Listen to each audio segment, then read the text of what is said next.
sou dela, 28 anos, e estou na luxuosa sala de espera de um escritório de advocacia de alto padrão. Meus olhos ainda estão inchados de tanto chorar no funeral do tio Walter ontem. Ele foi o homem que me salvou quando meus pais me abandonaram há 15 anos. A elegante porta de mogno se abre e meu coração para. Lá estão eles, Frank e Elaine, meus pais. 15 anos de silêncio, e agora eles aparecem, envoltos em joias baratas de imitação, trocando sorrisos irônicos sobre os milhões que esperam herdar. Se você está assistindo agora, me conte se já teve algum familiar que reapareceu repentinamente quando havia dinheiro envolvido. Curta e inscreva-se para saber como o plano brilhante do meu tio expôs a verdadeira face deles e os deixou completamente destruídos. Minha infância em Pittsburgh estava longe de ser idílica. Morávamos em um apartamento decadente em um bairro onde as sirenes eram nossas canções de ninar noturnas. O prédio tinha tinta descascada, elevadores quebrados e um cheiro constante de mofo. Nosso apartamento de um quarto abrigava 4 pessoas, com Tommy e eu dividindo um sofá-cama na sala de estar. Na maioria das noites, um ou ambos os nossos pais estavam ausentes, deixando-me a cargo de cuidar do meu irmãozinho. Frank, meu pai, trabalhava esporadicamente na construção civil, mas sua verdadeira paixão eram as apostas esportivas. Todos os dias de pagamento seguia o mesmo padrão. Ele descontava o cheque na loja da esquina, parava na casa de apostas e desaparecia por horas. Às vezes, ele voltava eufórico, nos levando para tomar sorvete e prometendo um futuro melhor. Mais frequentemente, ele voltava para casa bêbado, cheirando a uísque barato, com humor instável como uma tempestade de verão. Em um minuto, ele estava chorando, dizendo o quanto nos amava. No outro, ele estava jogando pratos na parede porque o jantar estava frio. Você é igualzinho ao seu tio, sempre me julgando, ele me repreendia quando eu perguntava para onde tinha ido o dinheiro do aluguel. Aprendi cedo a ler seu humor, a saber quando falar e quando me tornar invisível. Elaine, minha mãe, trabalhava no balcão de maquiagem de uma loja de departamentos. Ela era bonita, embora frágil, com maquiagem cuidadosamente aplicada e roupas que não podia comprar. Ela gastava seus salários em imitações de grife e bijuterias, sonhando com a vida luxuosa que merecia. Em sua mente, seus filhos eram as âncoras que a haviam arrastado para longe da vida glamourosa que ela poderia ter tido. Eu poderia ter sido modelo, dizia ela, olhando fotos antigas. Eu poderia ter sido alguém antes de ficar presa a vocês dois. Tommy era 3 anos mais novo que eu, uma alma gentil com asma e talento para desenhar. Ele tinha os cachos escuros do papai, mas as feições delicadas da mamãe. Desde o momento em que ele nasceu, eu me nomeei sua protetora. Eu me certificava de que ele tomasse os remédios, o ajudava com a lição de casa e desviava a raiva dos nossos pais quando ela ameaçava engoli-lo. Muitas vezes, a comida era escassa em nossa casa. Tornei-me especialista em esticar um pote de manteiga de amendoim por dias, cortando cada sanduíche em 4 triângulos para torná-lo mais substancial. Aprendi quais vizinhos poderiam oferecer uma refeição se eu mencionasse casualmente que nosso fogão estava quebrado e quais clubes escolares ofereciam lanches em suas reuniões. Na escola, eu mantinha notas perfeitas. A educação era minha saída, eu entendia isso intuitivamente. Meus professores notavam meu potencial e minhas circunstâncias. A senhora Winters, minha professora da 4ª série, costumava guardar uma caixa extra de leite para mim e às vezes colocava barras de granola na minha mochila quando ninguém estava olhando. Você é uma garota brilhante, dela, ela dizia. Não deixe nada ofuscar sua luz. Minha melhor amiga, Lucy, morava a 3 quarteirões de distância, em uma casa estável de classe média, com pais que trabalhavam em horário regular e uma geladeira sempre cheia. A casa dela se tornou meu santuário, o lugar para onde eu fugia quando as brigas dos meus pais se tornavam insuportáveis. A mãe da Lucy nunca fazia perguntas quando eu aparecia na hora do jantar, ela apenas colocava um lugar extra à mesa. Uma lembrança se destaca do meu 8º aniversário. Nenhum dos meus pais se lembrava da data.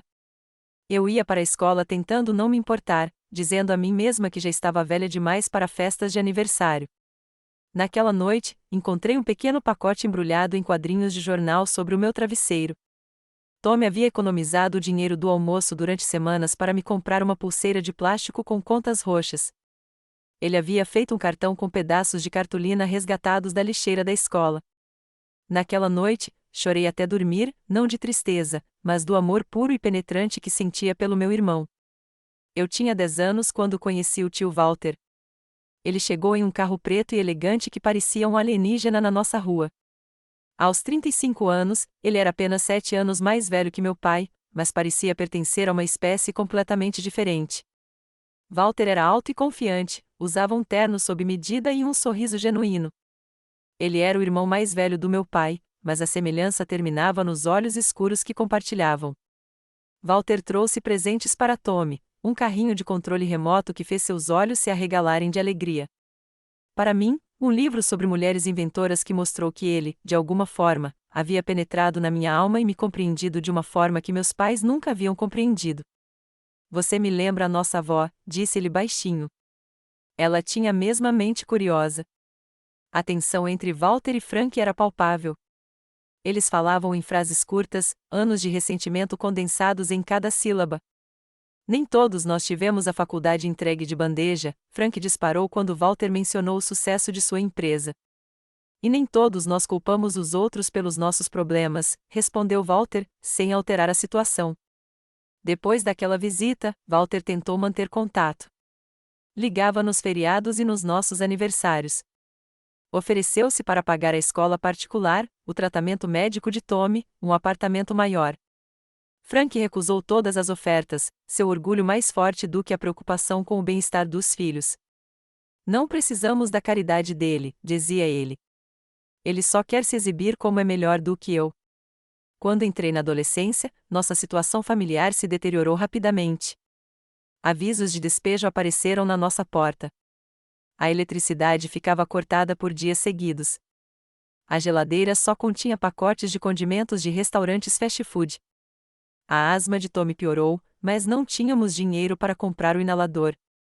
Recorri a pedir um empréstimo ao meu professor de ciências, inventando uma história sobre carteiras perdidas e situações de emergência.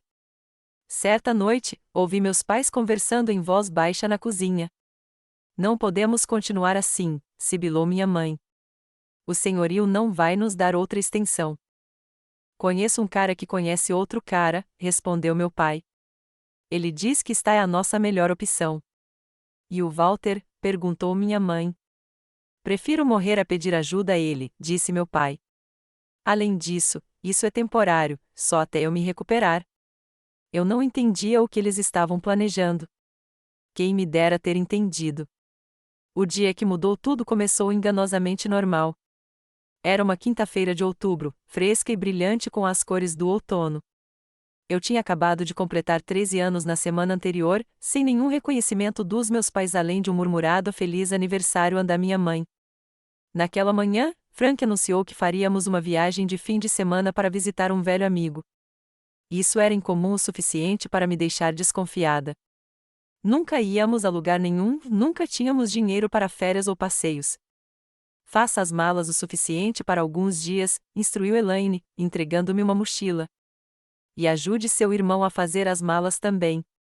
Havia sinais de alerta que eu deveria ter notado, o jeito como Elaine me abraçou forte demais antes de sairmos, seu perfume caro avassalador, o jeito como Frank evitou me olhar nos olhos, olhando pela janela do ônibus enquanto Pittsburgh ficava para trás, o fato de eles terem trazido apenas uma mala pequena para si mesmos, enquanto insistiam que Tommy e eu levássemos várias mudas de roupa.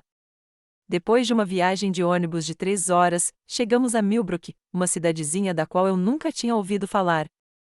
Frank nos levou a uma casa modesta em uma rua tranquila, onde uma mulher de cabelos grisalhos esperava na varanda.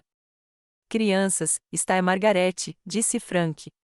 Ela é uma velha amiga que gentilmente se ofereceu para nos hospedar aqui no fim de semana. Margarete sorriu, mas o sorriso não chegou aos seus olhos.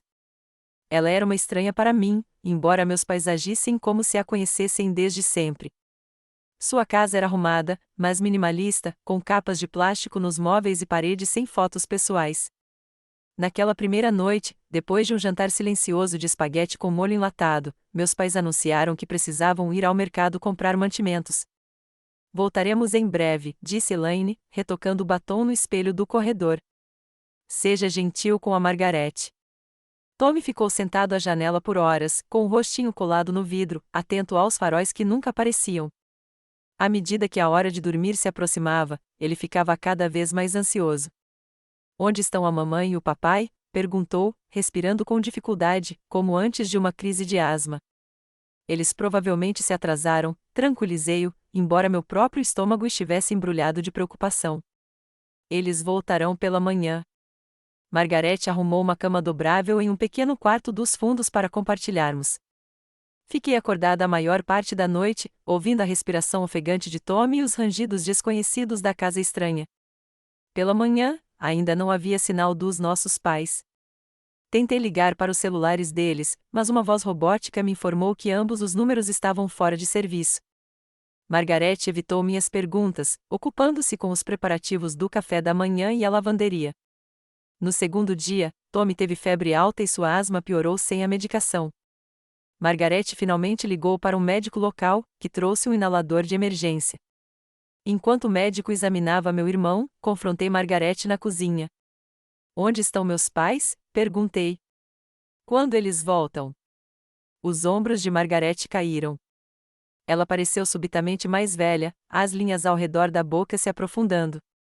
Eu não ia te contar ainda, disse ela suavemente. Seus pais me pagaram para ficar com você por uma semana. Disseram que voltariam, mas... Ela tirou um envelope de uma gaveta e me entregou.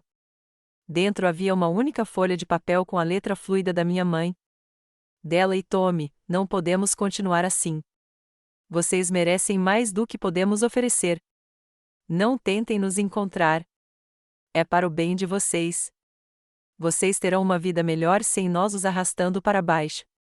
As palavras se turvaram enquanto meus olhos se enchiam de lágrimas. Nenhum eu te amo, nenhuma explicação real, apenas abandono disfarçado de sacrifício. Margarete ligou para a polícia naquela tarde. Eles chegaram com rostos sombrios e pranchetas, fazendo perguntas que eu mal conseguia processar. O serviço de proteção à criança foi contatado.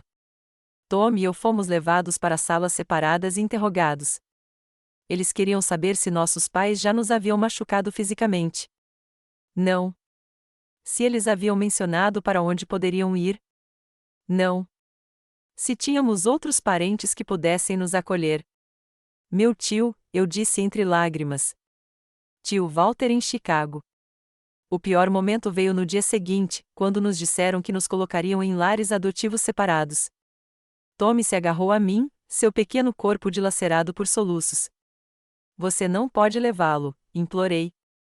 Ele precisa de mim. Ele tem asma. Ele tem medo do escuro. Mas meus apelos caíram em ouvidos moucos. Tommy foi colocado com uma família em Ohio, enquanto eu fui enviado para um lar coletivo em Millbrook até que arranjos mais permanentes pudessem ser feitos. O último vislumbre que tive do meu irmão foi seu rosto pálido no vidro traseiro do carro de uma assistente social, sua mão pressionada contra o vidro em despedida. Naquela noite, no lar coletivo, cercada por estranhos em beliches, senti um frio se instalar em meus ossos. Eu havia perdido tudo. Meus pais nos abandonaram. Eu estava separada de Tommy. Eu estava completamente sozinha. 2 semanas se passaram no lar coletivo. Eu vivia em uma névoa, mal comendo, recusando-me a falar com as conselheiras ou com as outras meninas. Eu passava os dias encolhida na cama que me foi designada, agarrada ao livro sobre mulheres inventoras que Walter me dera anos atrás, o único bem que eu conseguirá trazer de casa. A assistente social designada para o meu caso, a senhorita Reynolds, visitava-me diariamente, tentando me convencer a conversar. Sua paciência foi finalmente recompensada quando ela mencionou que estava tentando localizar meu tio, Walter Campbell. Sentei-me pela primeira vez em dias. Você o encontrou? Encontramos, disse ela, sorrindo gentilmente. Ele vem amanhã para nos encontrar. No dia seguinte, esperei nervosamente na sala do diretor, mexendo em um fio solto do meu moletom emprestado. Quando Walter entrou, mal o reconheci. Sua aparência normalmente imaculada estava desgrenhada, seus olhos vermelhos pela falta de sono. Quando ele me viu, sua fachada profissional se desfez completamente. Dela, sussurrou ele, ajoelhando-se diante de mim, sinto muito. Eu não fazia ideia. Pela primeira vez desde que fui abandonada, me permiti chorar. Walter me abraçou sem jeito no início, depois com mais confiança, à medida que seus instintos protetores assumiam o controle. A reunião que se seguiu foi tensa. A raiva de Walter em relação ao meu pai era palpável, sua voz trêmula enquanto falava com a senhorita Reynolds. Frank fez isso. Meu próprio irmão abandonou os filhos. Ele passou a mão pelos cabelos. Eu sabia que as coisas estavam ruins, mas nunca imaginei. Onde está o Tommy? Eu também quero vê-lo. A senhorita Reynolds explicou que Tommy já havia sido colocado em uma família adotiva em outro estado. A expressão de Walter endureceu. Isso é inaceitável. Eles precisam ficar juntos. Eu sou o tio deles, o único parente vivo deles, além dos pais. Vou ficar com os dois. O que se seguiu foi um curso intensivo sobre as complexidades do sistema de bem-estar infantil. Apesar dos recursos e da determinação de Walter, reunir-nos não seria simples. A família adotiva que acolheu Tommy estava considerando a adoção. As fronteiras estaduais complicavam as coisas. Walter precisaria provar que era um guardião adequado não para uma, mas para duas crianças traumatizadas. Não me importa o que aconteça, disse Walter ao seu advogado por telefone naquela noite. Contrate os melhores advogados de família do país. Quero as duas crianças comigo até o Natal. Enquanto isso, Walter alugou um apartamento perto do lar para que pudesse me visitar diariamente enquanto a papelada da tutela era processada. 3 semanas depois, fui liberado sob sua custódia temporária e voamos para sua casa em Chicago. A casa de Walter, ou mansão, como me pareceu, ficava em um bairro nobre, com gramados bem cuidados e portões de ferro forjado. Meu quarto era maior do que todo o nosso apartamento em Pittsburgh, com uma cama de dossel e um closet já lotado de roupas novas do meu tamanho. Isso tudo é para mim? Perguntei, incapaz de compreender tamanho luxo. Claro, respondeu Walter, parecendo desconfortável. A decoradora ajudou a escolher as coisas. Se você não gostar de alguma coisa, podemos mudar. Naquela primeira noite, não consegui dormir. A cama era muito macia, o quarto muito silencioso sem a respiração de Tommy ao meu lado. Desci as escadas sorrateiramente à meia-noite e encontrei Walter em seu escritório, cercado por documentos legais, falando intensamente ao telefone sobre os acordos de custódia. Walter não tinha um talento natural para lidar com crianças. Nunca se casou, não teve filhos e passava a maior parte do tempo administrando sua empresa de tecnologia. No início, ele falou comigo formalmente, como se eu fosse um adulto em miniatura ou um sócio, mas seu desejo genuíno de ajudar transparecia em meio à sua estranheza. A equipe da casa ajudou a facilitar a transição. Flora, a governanta, era uma mulher calorosa e com um jeito de avó, que me trazia biscoitos escondidos e me ensinava a fazer pão nos fins de semana. O Sr. Jenkins, o motorista, tinha um senso de humor seco que ocasionalmente rompia meu silêncio. A escola foi outro desafio. Walter me matriculou em uma escola particular exclusiva, onde meus colegas cresceram com privilégios que eu mal conseguia compreender. Eles usavam roupas de grife sem pensar 2 vezes, planejavam férias na Europa e reclamavam dos pais rigorosos que limitavam o tempo que eles passavam em frente às telas. Eu era a única no grupo, com meu passado de segunda mão e a ausência da família. Por que você mora com seu tio? Perguntou uma garota durante o almoço. Seus pais morreram. Eles foram embora, eu disse simplesmente, observando seus olhos se arregalarem de incompreensão. Ela não conseguia imaginar pais que escolheriam ir embora. Os pesadelos começaram na minha 3ª semana em Chicago. Eu acordava gritando por Tommy, convencida de que ele estava tendo uma crise de asma e precisava de mim. Walter entrava correndo, em pânico e impotente diante da minha dor. Depois da 5ª noite, ele providenciou uma consulta com o Dr. Bennett, um psicólogo infantil especializado em trauma e abandono. A mulher de rosto gentil e cabelos grisalhos tornou-se minha tábua de salvação nos meses seguintes. O que seus pais fizeram de estudo sobre eles e nada sobre você, ela me disse durante nossas sessões. Você não causou isso. Você não poderia ter evitado. Walter frequentou aulas para pais e leu livros sobre como criar filhos adolescentes. Ele contratou tutores para me ajudar a recuperar o atraso acadêmico e garantiu que eu tivesse tudo o que precisava em termos materiais. Mas o ponto de virada em nosso relacionamento veio inesperadamente na noite do meu aniversário de 14 anos. Walter tinha organizado uma festinha com algumas meninas da escola com quem eu tinha me tornado amiga. Depois que elas foram embora, ele me presenteou com um pequeno pacote embrulhado. Não é grande coisa, disse ele, sem jeito, mas achei que você pudesse gostar. Dentro havia um medalhão de prata. Quando abri, encontrei uma pequena fotografia minha e de Tommy, tirada anos atrás, num raro piquenique em família, quando ainda éramos uma família de 4 pessoas. Como você conseguiu isso? Perguntei, com a voz embargada. Perguntei aos seus antigos vizinhos se eles tinham fotos, admitiu Walter. A senhora Winters, sua ex-professora, tinha esta de um evento da escola. Achei que você gostaria de mantê-lo por perto até que o tenhamos de volta. Foi então que a represa se rompeu. Chorei nos braços de Walter, liberando meses de medo e tristeza reprimidos. Ele me abraçou sem jeito no início, depois com mais confiança. Não estou tentando substituir seus pais, dela, disse ele baixinho. Sei que não posso, mas prometo que nunca vou te deixar e não vou parar até que Tommy também esteja aqui.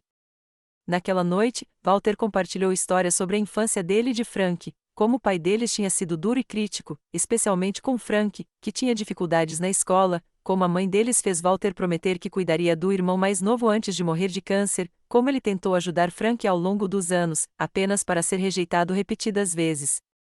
Eu falhei com ele, admitiu Walter. E, por extensão, falhei com você e com o Tommy. Eu deveria ter feito mais, me esforçado mais. Você está ajudando agora, eu disse. É isso que importa. 6 meses depois de me mudar para Chicago, recebemos notícias do investigador particular que Walter havia contratado. Tommy havia sido localizado com sua família adotiva em Columbus, Ohio. Eles estavam relutantes em entregá-lo, já tendo criado laços afetivos, mas Walter estava determinado. Nossa primeira visita foi supervisionada por assistentes sociais. Tommy tinha crescido mais nos meses em que estivemos separados, mas ainda estava dolorosamente magro, com os olhos grandes demais para o rosto. Quando me viu, lançou-se em meus braços com um grito. Della, você veio. Eu sabia que você me encontraria. Eu o abracei com tanta força que ele guinchou em protesto, catalogando as mudanças no meu irmãozinho. Sua asma estava melhor controlada agora, e seus pais adotivos garantiam que ele tivesse a medicação adequada.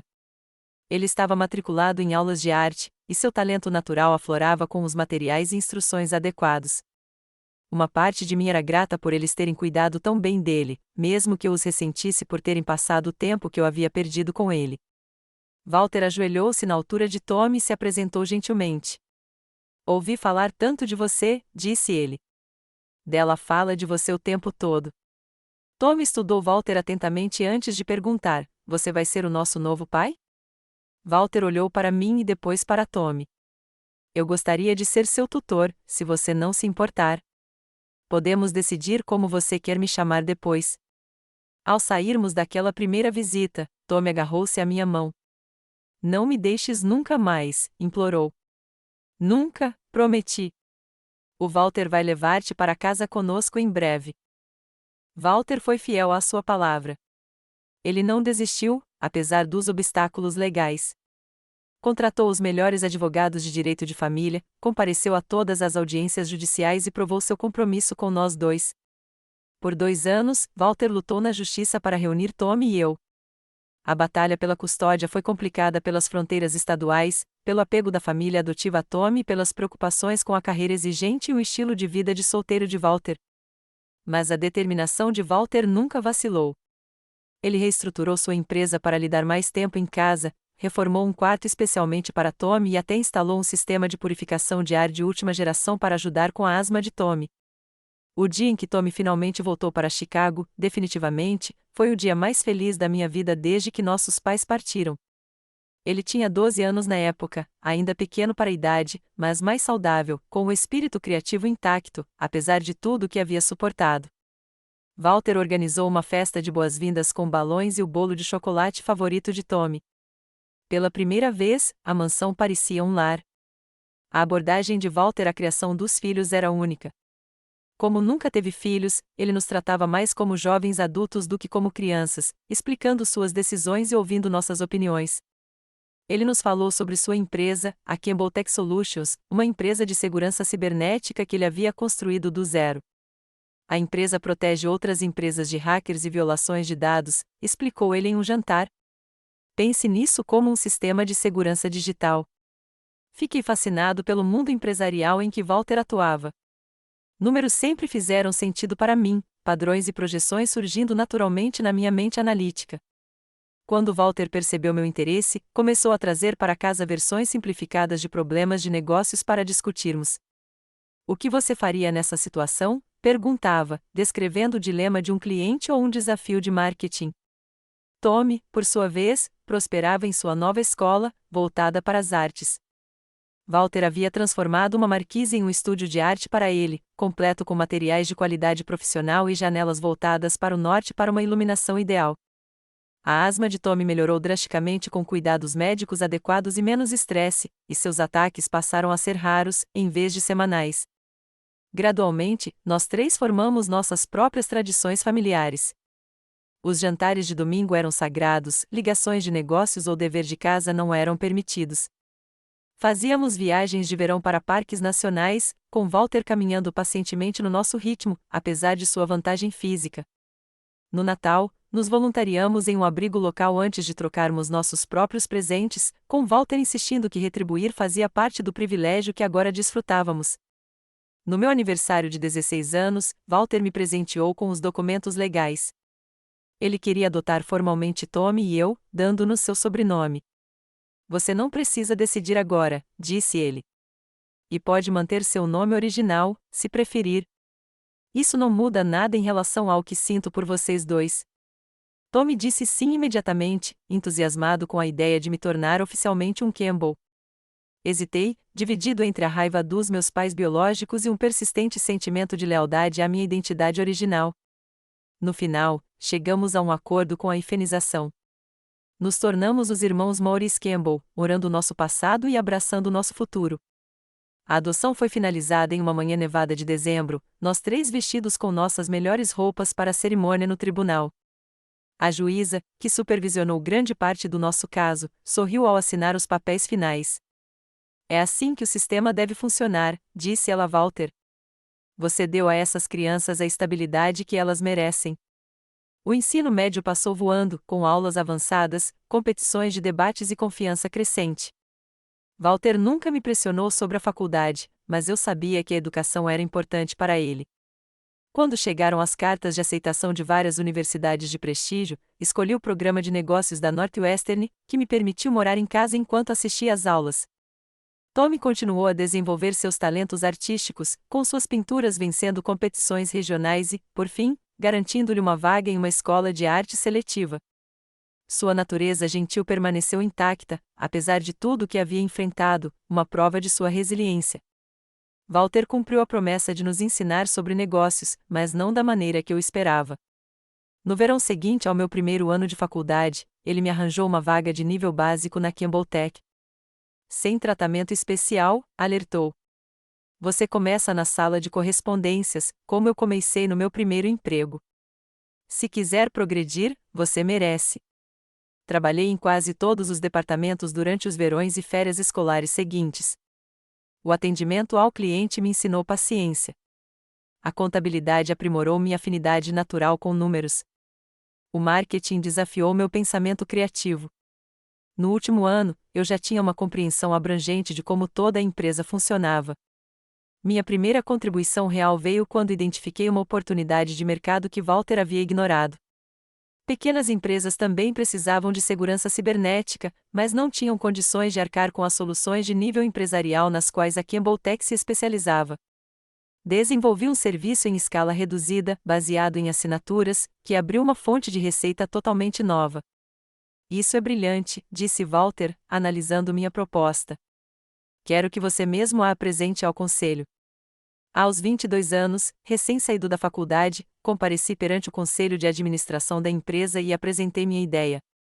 Eles a aprovaram por unanimidade, impressionados não apenas com o conceito, mas também com minha análise de mercado completa e meu plano de implementação.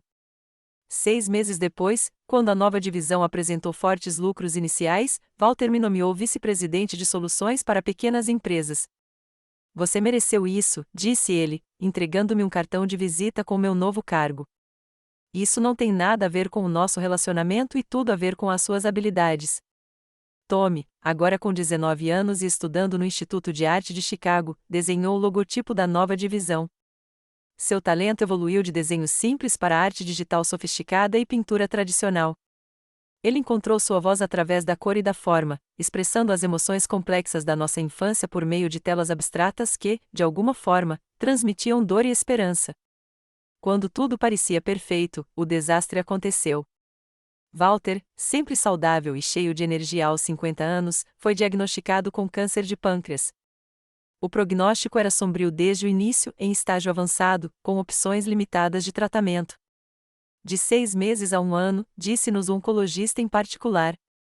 Podemos tentar deixá-lo confortável, mas este tipo é particularmente agressivo. Walter encarou a doença com a mesma determinação metódica que dedicava aos negócios. Atualizou seu testamento, organizou seus negócios e começou a transferir responsabilidades de liderança para sua equipe executiva e para mim. Recusou-se a deixar que o câncer definisse o tempo que lhe restava, agendando tratamentos em torno de reuniões importantes e das exposições de arte de Tommy. Não me arrependo de nada, disse-me-lhe certa noite, enquanto estávamos sentados no terraço, observando o pôr do sol sobre o lago Michigan. Encontrar você e o Tommy deu à minha vida um sentido que ia além do sucesso empresarial. Aqueles 2 últimos anos foram um ato de equilíbrio entre desgosto e graça. Dividi meu tempo entre administrar a divisão de pequenas empresas e acompanhar Walter em seus tratamentos. Tommy voltou do seu apartamento no campus para ficar mais perto de nós, convertendo parte do seu estúdio em um espaço confortável onde Walter podia descansar enquanto o observava pintar. Walter superou o cronograma inicial do médico por pura força de vontade, aguentando o tempo suficiente para ver Tommy se formar com honras e testemunhar minha promoção a vice-presidente executivo. Mas, no fim das contas, nem mesmo sua determinação conseguiu superar a doença que devastava seu corpo. Em sua última semana, Walter me chamou ao seu lado e me entregou o relógio de bolso de seu avô, uma herança de família que eu sempre admirei. Vocês são o futuro do nome Campbell agora, disse ele, com a voz quase um sussurro. Você e Tommy. Eu não poderia estar mais orgulhoso das pessoas que vocês se tornaram. Na manhã em que Walter faleceu, o céu do lado de fora de sua janela era do azul exato de um dia perfeito de verão. Tommy e eu estávamos com ele, um de cada lado da cama, segurando suas mãos enquanto ele dava seu último suspiro. Havia tristeza, é claro, às vezes avassaladora, mas também uma profunda gratidão pelos 15 anos que ele nos dera, anos que nos transformaram de crianças abandonadas em adultos confiantes e capazes. Ele nos salvou, disse Tommy simplesmente no funeral. Não apenas fisicamente, mas em todos os aspectos importantes. O funeral de Walter foi realizado na maior catedral de Chicago, um testemunho de seu impacto na comunidade empresarial e de seu extenso trabalho filantrópico. Centenas de pessoas compareceram, desde executivos corporativos até os zeladores da sede da empresa, que Walter sempre cumprimentava pelo nome. O prefeito fez um discurso sobre as contribuições de Walter para o setor de tecnologia da cidade. Concorrentes do setor vieram prestar suas homenagens ao lado de funcionários de longa data que choraram abertamente pela perda de um chefe que os tratava como família. Tommy, agora um jovem equilibrado de 21 anos, veio de Nova York, onde havia aceitado recentemente um cargo em uma galeria de prestígio. Ele tocou uma peça para piano que havia composto para Walter, cuja melodia comovente capturou tanto nossa dor quanto nossa gratidão. Fiz elogio, encontrando, de alguma forma, forças para me apresentar diante da multidão e falar sobre o homem que transformou nossas vidas. Walter Campbell era conhecido pela maioria de vocês como um empresário brilhante, um líder visionário, um filantropo generoso, comecei. Para mim e meu irmão, ele era simplesmente a pessoa que nos amou quando éramos considerados indignos de amor. Ele nos ensinou que família não é definida pelo sangue, mas pela escolha, por estar presente dia após dia com apoio inabalável. Ao concluir meu discurso e retornar ao meu lugar na primeira fila, notei um movimento no fundo da catedral. 2 figuras haviam entrado sorrateiramente durante a cerimônia, paradas desajeitadamente perto do último banco. Mesmo à distância, mesmo depois de 15 anos, eu os reconheci imediatamente, Frank e Elaine Maurice. Meus pais. Minhas mãos começaram a tremer tanto que Tommy percebeu, seguindo meu olhar para o fundo da igreja. Sussurrou ele, com o rosto perdendo a cor. Assenti, incapaz de falar. Eles pareciam mais velhos, é claro. O cabelo escuro de Frank agora estava com mechas grisalhas, sua estrutura outrora poderosa suavizada pela idade e provavelmente pelo álcool. Elaine ainda mantinha sua aparência cuidadosamente cuidada, embora sua tentativa de elegância agora parecesse desesperada em vez de sofisticada. Após a cerimônia, enquanto os enlutados se reuniam no salão de recepção, eles se aproximaram de nós. Elaine estendeu os braços para mim, um abraço que eu não tinha intenção de retribuir. Dela, querida, disse ela, com a voz carregada de emoção artificial. Sentimos muito a sua falta. Dei um passo para trás, e Tommy se aproximou protetoramente de mim. Não me toque, eu disse baixinho. Frank pigarreou. Viemos assim que soubemos do Walter. Afinal, sangue é mais forte que água. Ainda somos uma família. Família, a voz de Tommy falhou em descrença. Você nos abandonou. Você nos deixou com um estranho. Você nunca ligou, nunca escreveu, nunca verificou se estávamos vivos ou mortos. Os olhos de Elaine se encheram de lágrimas de tanto treinar. Você não entende, querida. Estávamos passando por momentos tão difíceis. Fizemos o que achamos que era melhor para você. Precisamos conversar em particular, disse Frank, lançando um olhar para os curiosos presentes. Há tanta coisa para explicar, tanta coisa que vocês não sabem. Antes que eu pudesse responder, um homem alto e distinto, de cabelos grisalhos, aproximou-se do nosso grupo. Gordon Shane, advogado e amigo de longa data de Walter, colocou-se ligeiramente entre nós e nossos pais biológicos. Senhorita Maurice Campbell, Sr. Maurice Campbell, disse-lhe formalmente. Não acredito que essas pessoas tenham sido convidadas para a cerimônia. Elaine exibiu o que claramente considerou um sorriso encantador. Somos Frank e Elaine Maurice, pais de Della e Tommy. Somos uma família. Eu sei muito bem quem você é, respondeu Gordon, com um tom glacial. Walter falava de você com frequência, mas nunca em termos lisonjeiros. Frank estufou o peito. Escute aqui. Temos todo o direito de estar com nossos filhos neste momento difícil. A expressão de Gordon não mudou. Na verdade, você perdeu esses direitos há 15 anos. No entanto, por coincidência, sua presença será necessária na sexta-feira de manhã, às 10 horas, em meu escritório para a leitura do testamento de Walter. A expressão de Elaine mudou instantaneamente, sua tristeza substituída por um interesse mal disfarçado. Walter nos incluiu em seu testamento? Isso é um assunto a ser revelado no momento oportuno, disse Gordon. Agora, se nos dão licença, a família precisa de privacidade para o luto. Enquanto Gordon nos conduzia para longe, notei algo que não havia percebido inicialmente. As roupas de grife que Frank e Elaine usavam eram novas, mas de fabricação barata. O relógio de ouro no pulso de Frank era um Rolex falsificado. Os diamantes nas orelhas de Elaine eram de zircônia cúbica. Eles ainda estavam jogando o mesmo jogo de sempre, apresentando uma ilusão de sucesso sem qualquer fundamento. Mais tarde naquela noite, de volta à casa que agora parecia vazia demais sem Walter, Tommy expressou suas preocupações. Por que Walter os incluiria em seu testamento? E por que eles apareceriam agora, depois de todo esse tempo? Eles obviamente ouviram falar do dinheiro de Walter, eu disse, amargamente. Eles sempre tiveram um talento especial para farejar possíveis pagamentos. Gordon, que se juntara a nós para um jantar tranquilo, assentiu. Acredito que você esteja certa, dela. No entanto, peço que vocês dois compareçam à leitura na sexta-feira. Walter foi muito específico sobre quem precisava estar presente. Tommy franziu a testa. Eu não os quero lá. Eles não merecem nada do Walter. Entendo, disse Gordon gentilmente. Mas acredito que você vai querer assistir a esta leitura em particular. Walter tinha seus motivos para os arranjos que fez. Naquela noite, não consegui dormir. Vaguei pela casa silenciosa, acabando por me encontrar no escritório de Walter. Tudo permaneceu exatamente como ele havia deixado, seus óculos de leitura ainda em cima de um relatório financeiro, sua caneta favorita descansando no suporte. Sentei-me em sua poltrona de couro, inalando o aroma persistente de sua colônia. O que você estava planejando, Walter? Sussurrei para a sala vazia. Que lição final você tem para nós? A manhã de sexta-feira amanheceu brilhante e clara, um lindo dia de setembro que parecia em desacordo com a tensão que se acumulava em meu estômago. Tom e eu chegamos ao escritório de advocacia de Gordon 15 minutos antes, vestidos formalmente em respeito à ocasião.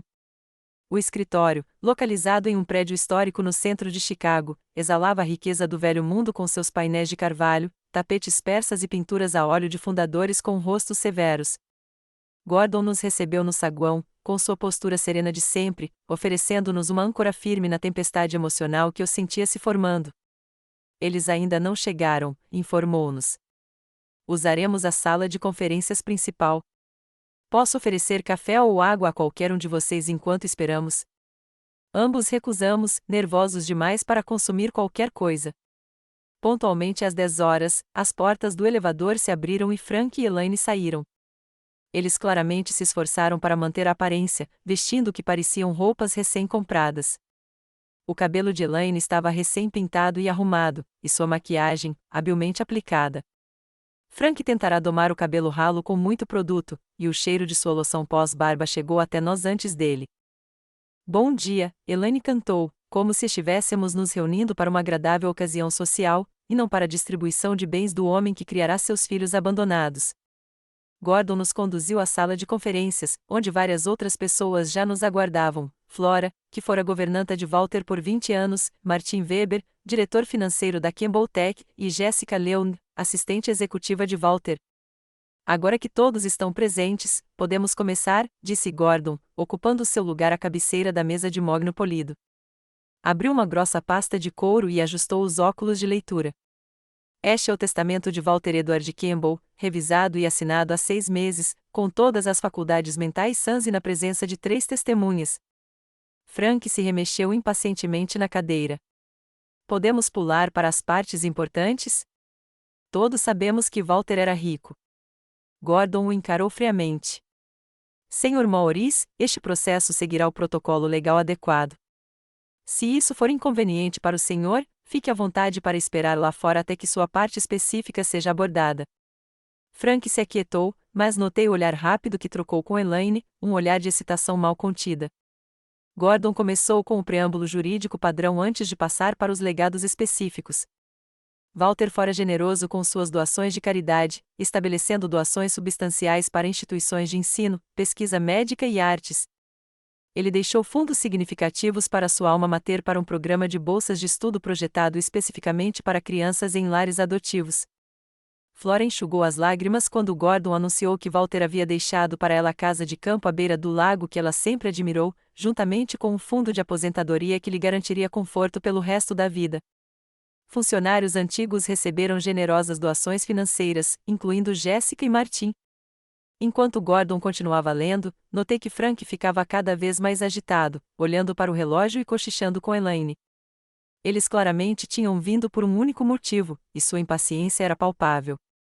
E agora, disse Gordon, erguendo os olhos do documento, chegamos ao assunto de Frank e Elaine Maurice. Frank endireitou-se, cutucando Elaine, que rapidamente ajustou o rosto numa expressão de atenção sombria.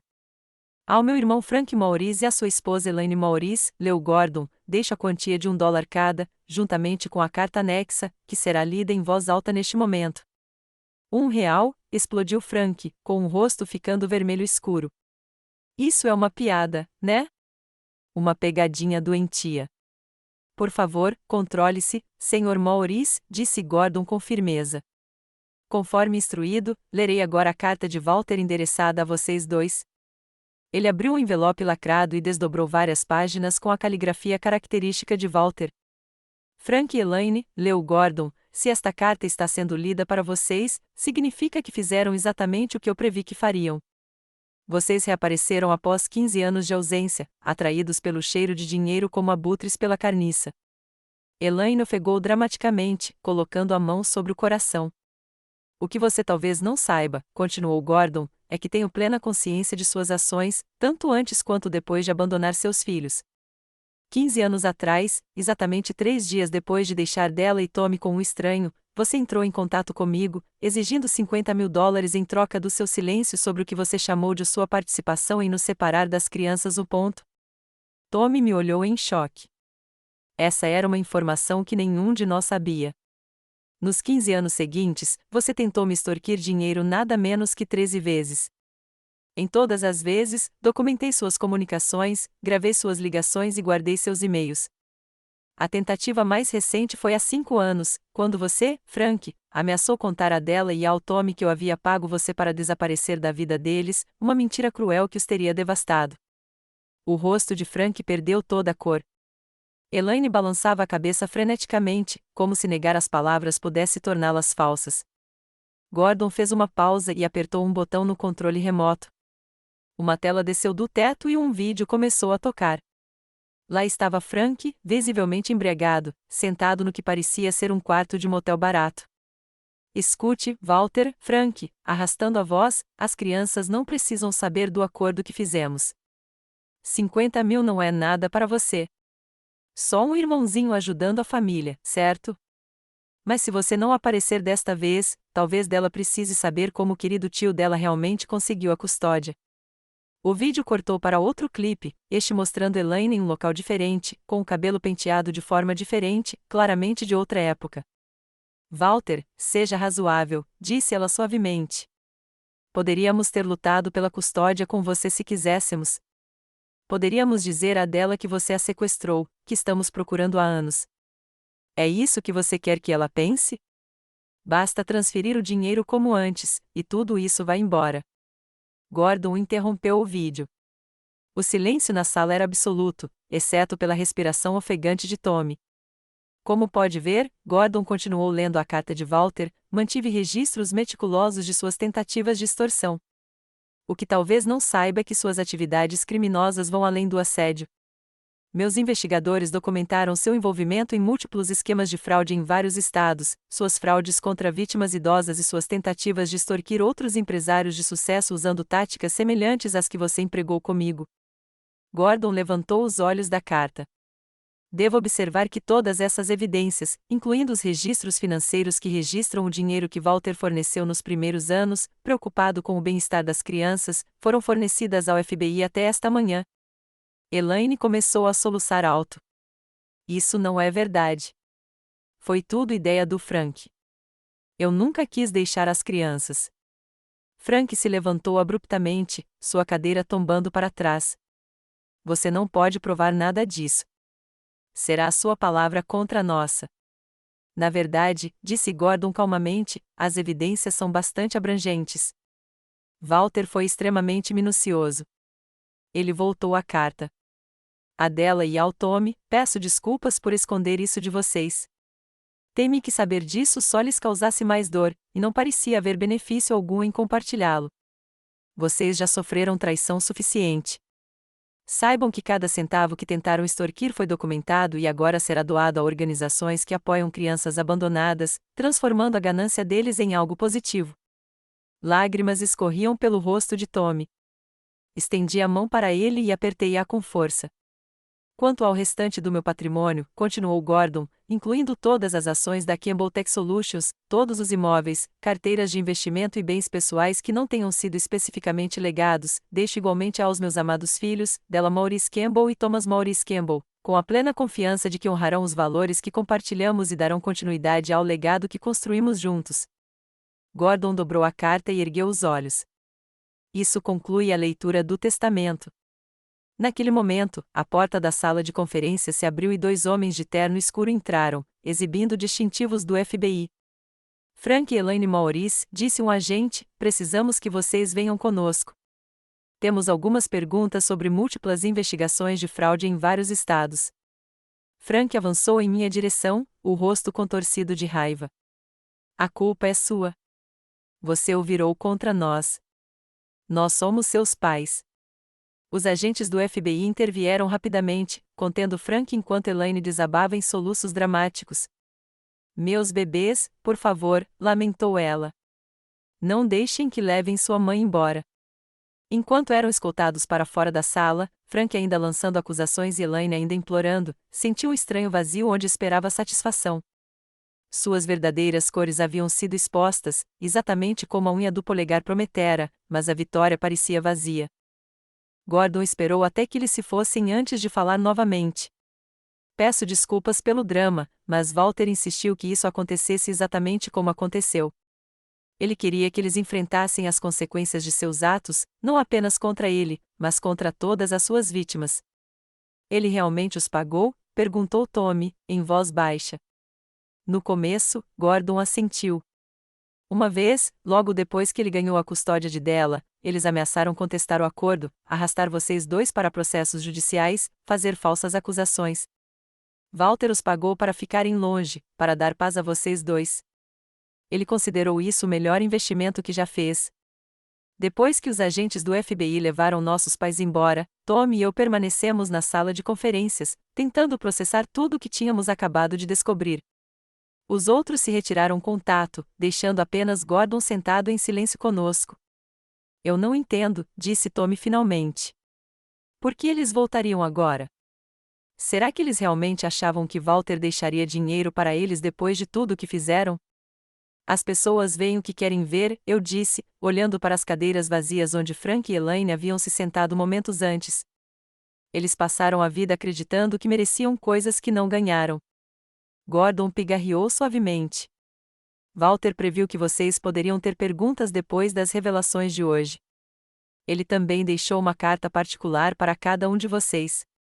Ele entregou a cada um de nós um envelope com nossos nomes escritos com a letra firme de Walter. O meu continha várias páginas, o papel de alta qualidade que Walter sempre preferira. Della, começava, se você está lendo isso, eu já fui embora, e você acabou de testemunhar o confronto com Frank e Elaine que eu organizei. Espero que me perdoe por esconder as aparições periódicas deles. Tomei a decisão de protegê-la das tentativas contínuas deles de lucrar com a sua dor. Quero que saiba que eu soube do meu diagnóstico há 5 anos, muito antes de compartilhar com você e Tommy.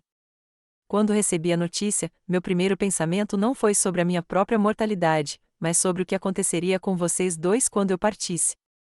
Eu sabia que Frank e Elaine eventualmente ressurgiriam, atraídos pela perspectiva da herança. Você pode se perguntar por que eu orquestrei essa exposição pública em vez de simplesmente excluí-los do meu testamento. Fiz isso porque queria que você os visse com clareza, para entender, sem sombra de dúvida, que o abandono deles nunca foi culpa sua. Você merecia paz que moveriam céus e terras para mantê-la segura. Em vez disso, você teve Frank e Elaine, que viam seus próprios filhos como mercadorias a serem negociadas. Eu vi você crescer de uma menina de 13 anos assustada e ferida para uma mulher brilhante e compassiva que me surpreende diariamente. A força que você demonstrou, a resiliência, a determinação de criar o bem a partir das cinzas da traição, essas são qualidades que não podem ser ensinadas. Elas vêm de dentro de você. Meu maior arrependimento é não estar aqui para ver tudo o que vocês realizarão. Mas deixo este mundo confiante na certeza de que você e Tommy continuarão a prosperar, a apoiar um ao outro e, talvez, a ajudar outras crianças que, como vocês, precisam de alguém que acredite nelas. Com todo o meu amor e orgulho infinito, Walter. Dobrei a carta com cuidado, as lágrimas turvando minha visão. Do outro lado da mesa, Tommy estava igualmente afetado pela própria carta, enxugando os olhos com as costas da mão.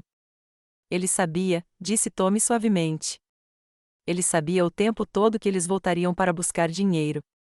Assenti, incapaz de falar por causa do nó na garganta. Nas semanas seguintes, soubemos mais sobre as atividades de Frank e Elaine durante sua ausência de 15 anos. A investigação do FBI revelou um padrão de pequenos esquemas de corrupção em vários estados. Eles se aproveitavam principalmente de vítimas idosas, se passando por trabalhadores de instituições de caridade, empreiteiros de reparos domésticos e até mesmo parentes distantes.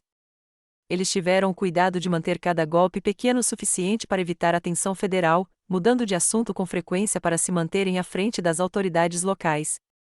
O processo judicial avançou rapidamente, dada a avassaladora evidência que Walter havia reunido.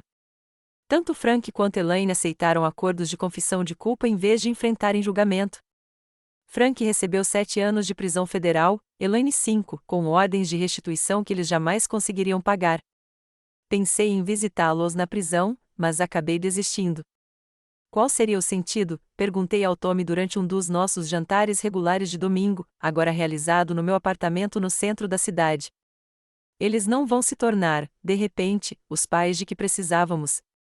Concordo, disse Tommy, empurrando a comida pelo prato. Mas será que somos pessoas terríveis por nem tentarmos manter um relacionamento com eles? Não, respondi com firmeza. Perdemos nossos pais há 15 anos. As pessoas naquela cela são estranhos que, por acaso, compartilham o mesmo DNA que nós. Walter era nosso verdadeiro pai em todos os sentidos. O processo de liquidação do espólio de Walter ocupou grande parte do meu tempo naqueles primeiros meses. A responsabilidade de administrar a divisão de pequenas empresas da Campbell Tech, ao mesmo tempo, ajudar o novo CEO na transição para o cargo de Walter era, às vezes, esmagadora.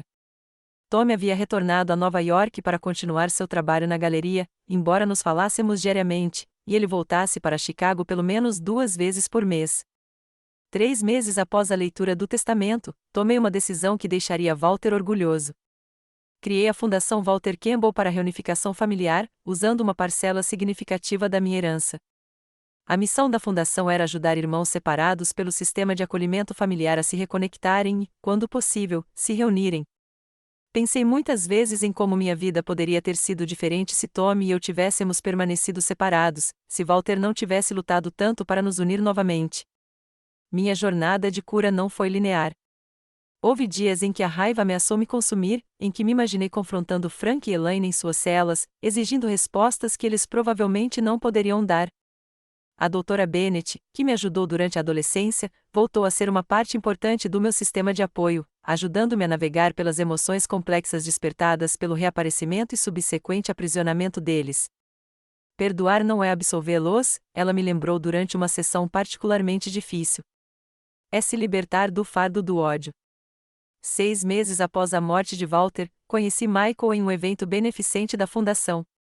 Engenheiro estrutural de olhar gentil e comportamento paciente, ele ouviu atentamente enquanto eu compartilhava trechos da minha história, nunca me pressionando por mais do que eu estava disposto a dar. Nosso relacionamento se desenvolveu lentamente, baseado no respeito mútuo e no interesse genuíno pela vida e pelas paixões um do outro. Tommy prosperou na cena artística de Nova York. Suas pinturas, agora expostas em galerias respeitadas e coleções particulares, usaram sua plataforma para defender a educação artística em comunidades carentes, criando bolsas de estudo para jovens talentosos, sob tutela, interessados em seguir carreiras criativas. 1 ano depois das sentenças de Frank e Elaine, recebi uma carta inesperada da Penitenciária Federal Feminina do Kentucky. Ao contrário do papel timbrado cuidadoso de Walter, a carta estava escrita em papel pautado barato, com uma caligrafia trêmula que mal reconheci como sendo de Elaine.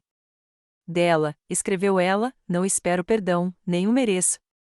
As coisas que fizemos a você e ao Tommy, ao Walter e aos outros foram imperdoáveis.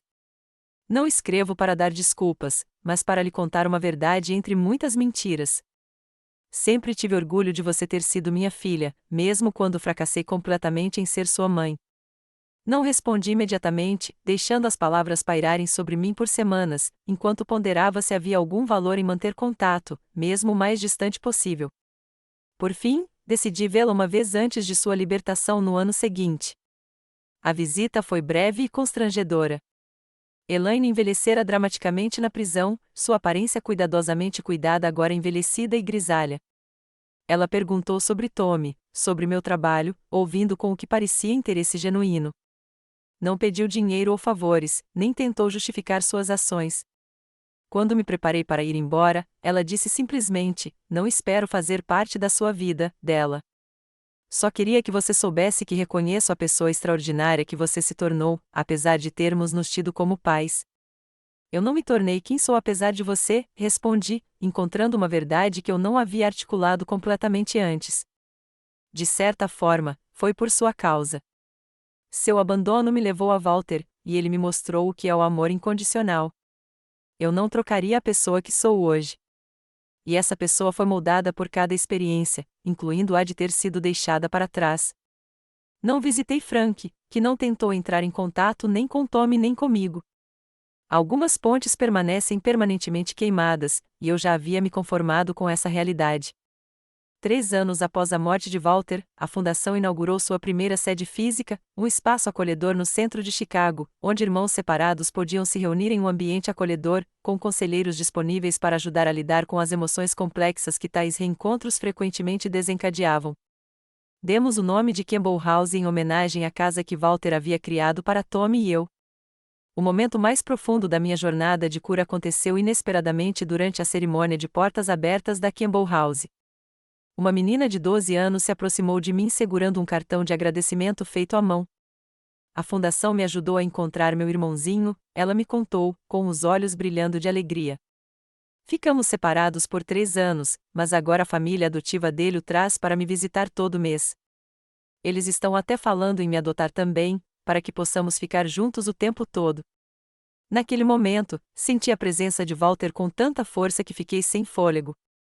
Este era o seu legado, continuado através de nós, não o império financeiro que ele construiu, mas a crença de que a família, seja ela de nascença ou escolhida, valia a pena lutar por ela. Família não se define pelo sangue, disse eu a um repórter que cobria o trabalho da fundação. Ela se define por quem aparece, quem fica, quem faz você se sentir seguro, valorizado e amado. Walter nos ensinou isso, e essa é a herança mais valiosa que ele nos deixou. À medida que construo minha vida agora, equilibrando meu papel na Campbell Tech com o trabalho crescente da fundação, levo comigo as lições de Walter. Aprendi que as feridas mais profundas podem se tornar fontes de compaixão se permitirmos que o sejam. Descobri que a melhor vingança contra aqueles que nos machucam não é causar-lhes dor em troca, mas criar alegria e propósito a partir daquilo que tentaram destruir. Você já viu alguém do seu passado reaparecer quando achava que havia algo a ganhar? Como você lidou com isso? Eu adoraria ouvir suas histórias nos comentários abaixo. E se esta história ressoou com você, curta, inscreva-se e compartilhe com outras pessoas que possam precisar ouvir que família é sobre amor e escolhas, não apenas DNA. Obrigada por ouvir minha jornada. E lembre-se de que, às vezes, os maiores presentes vêm da nossa dor mais profunda.